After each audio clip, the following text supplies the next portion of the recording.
তো অবশেষে পৌঁছে গেলাম ভূতনাথ মন্দির, যার কথা আমি অনেকের মুখে অনেকবার শুনেছি, কিন্তু যাওয়ার খুব ইচ্ছা ছিল। যখন আমি পৌঁছে যাই তখন বাজে 2:30। তখন প্রায় রীতিমতন দোকান মন্দির বন্ধ ছিল, দোকান খোলাই ছিল। যাই হোক, একটু মন্দিরে পুজো দিয়ে চলে এলাম। একটা দোকানে খুব খিদে পেয়েছিল, তার জন্য খেলাম ছাতুর টিক্কি, যেটা আমরা জানি না কি বলে। তো এটা খুবই ভালো লাগলো, ওখানকার স্পেশাল একটা খাবার। নিরামিষই খেয়ে চলে গেলাম আরও একটা মন্দিরে। আশেপাশে অনেক মন্দির ছিল। আর এই যে নদীর তীরটা আমার এত সুন্দর লেগেছিলো, কারণ তখন একটু রোদও ছিল, তার জন্য আমি এখানে একটু উপভোগ করছিলাম বসে বসে, আর একটু ফটো তুলছিলাম। একা একা বেশ মজা লাগছিলো। এখানেও আমি চলে গেলাম লঞ্চে। ওই পারে একটা মন্দির আছে, ওই মন্দিরটা দর্শনে। ওটা নাকি নতুন ভোলে বাবার মন্দির, তো ওটা দর্শন তো করতে খুব ইচ্ছা করছিল, কিন্তু একটু ভয়ও লাগছিল, যেহেতু একা একা কী করে যাব। তো তাও চলে গেছিলাম লঞ্চে, উঠলাম। উঠে, কারণ পুরো ভিডিওটা করা হয়নি, টিকিট কাটা থেকে শুরু করে কাউকে জিজ্ঞাসা করতে করতে চলে যাওয়া। তারপরে লঞ্চে যে উঠলাম, আর খুব সুন্দর লাগছিল লঞ্চে যেতে, খুব ভালো লাগছিল। সত্যি সুন্দর ছিল। আর তারপরে আমরা ওই পারে চলে যাই। তো দেখো, এখানে অনেক লোকজন, আর এত গরমের মধ্যে এত ঠান্ডা একটা খেয়েছিলাম লস্যি। এখানে লস্যিটা খুব ভালো বানিয়েছিল, দইয়ের সাথে গাঢ় লস্যি খেয়ে আবারও হাঁটতে হাঁটতে হাঁটতে হাঁটতে চলে গেছিলাম গন্তব্যস্থলে। কিন্তু সেখানেও গিয়ে দেখি যে মন্দিরটা বন্ধ ছিল। এখানে মনে হয় মন্দিরটা তখন বন্ধ ছিল, এটা একটা জগন্নাথ মন্দির। ওখানে চারিপাশে মন্দির ছিল, আর এত সুন্দর। এখানেও একটা গঙ্গার তীরের ঘাট ছিল, তো এখানেও মানুষ অনেকে বসেছিলেন, কিন্তু তেমন একটা কেউ ছিলেন না। তো এখানে হচ্ছে জগন্নাথের মন্দির, এটা খুব সুন্দর। মন্দিরটাও খুবই সুন্দর লেগেছে।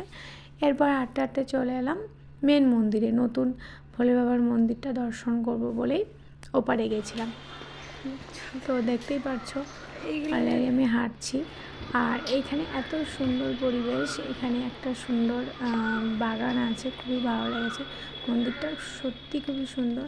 আর ভোলে বাবার মূর্তিটা পুরো একদম পাথরের ওপরে রূপো দিয়ে তৈরি। তো ওখানে প্রবেশ নিষিদ্ধ ছিল, গেটটা লক ছিল। হয়তো অন্য সময়ও যাওয়া যেত, কিন্তু সেই মুহূর্তে 4টে বেজে গেছিলো। তো দেখতেই পাচ্ছ 4টের সময় সব মন্দির খোলে, আর 1টার দিকে বন্ধ হয়ে যায়। একটুখানি দেখতে পেরেছি, তুলতে পেরেছি, বেশি একটা তোলা সম্ভব হয়নি। এখানে একটা সুন্দর মন্দির, আর এই মন্দিরটা উপভোগ করছিলাম। এখান থেকে হাওড়া ব্রিজ, নদী, এত সুন্দর একটা পরিবেশ। না গেলে সত্যি মিস করতাম। আমি সবার মুখে শুনেছিলাম, এত ভালো লেগেছে আমার যেতে। আমি চাইবো সবাই যাও, সবাই ঘুরে এসো। আর খুব ভালো একটা, মানে মনের একটা শান্তির একটা জায়গা, যেখানে তুমি বসে থাকতে পারো। যেহেতু আমি একা গেছিলাম, তো বাড়ি যাওয়ারও একটা তাড়া ছিল, তো রাস্তা চিনে সবার সাথে কথা বলতে বলতে গেছিলাম। ওখানে আশেপাশে মানুষের সাথেও কথা বলছিলাম। অনেকে বলছিল এই রাস্তা দিয়ে যাও, এইভাবে যাও, তো আমিও সেইভাবে গেছিলাম।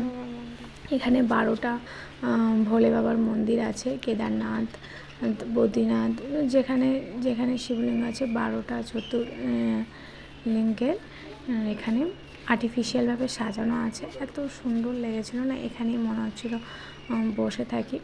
কিন্তু হাতে ওই যে সময়টা খুব কম ছিল, বাড়ি ফেরার একটা ব্যাপার ছিল, রাতও হয়ে যাচ্ছিলো, কারণ বেরিয়েছিলাম আমি ওই 1টার দিকে। এত ভালো লেগেছে মন্দিরটা, আমার তো আসতে ইচ্ছা করছিল না, মনে হচ্ছিলো বসেই থাকি। আরও একটা জায়গায় গেছিলাম, সেটা হচ্ছে রবীন্দ্রনাথ ঠাকুরের সমাধির ওখানে। মেন গঙ্গা, আমাদের কলকাতার সবথেকে বড় শ্মশান যেটা, ওখানেও গিয়ে বসেছিলাম, কিন্তু সমস্ত ভিডিওটা করা হয়ে ওঠেনি, কারণ সব জায়গায় ভিডিও করতে দেয় না। তারপরেও কথা হচ্ছে আমারও হয়ে ওঠেনি, কারণ একা গিয়েছিলাম। তারপরে কিছু মানুষকে বলেছিলাম ভিডিওটা করতে, তো কয়েকজন আমাকে একটু করেও দিয়েছিলেন। আর দেখতেই পাচ্ছ মন্দিরটা এত সুন্দর লেগেছে। আমি তো দাঁড়িয়ে দাঁড়িয়ে ভিডিও করার পর আবারও সবটা ঘুরে প্রণাম করে তাই বেরিয়েছি।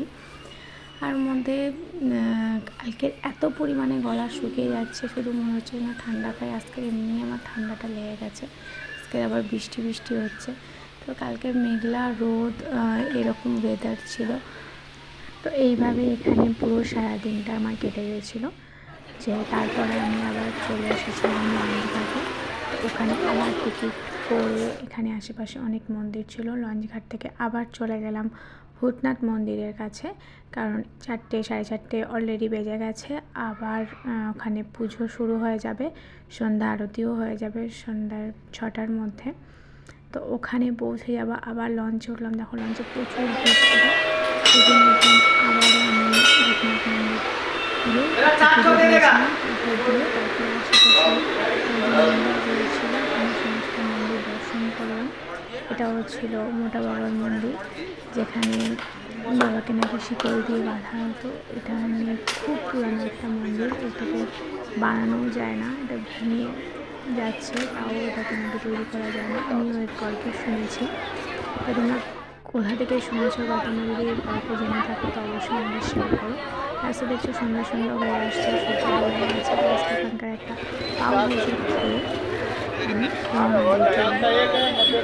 তো ট্রেন বাসে করে নিয়েছিলাম রওনা দিই। আর একটু গঙ্গার পাড়ে ঘুরে তারপরে আমার দিনটা অলরেডি শেষ করি। Tata bye bye. তোমাদের কেমন লাগলো আমাকে জানিও। সবাই ভালো থেকো।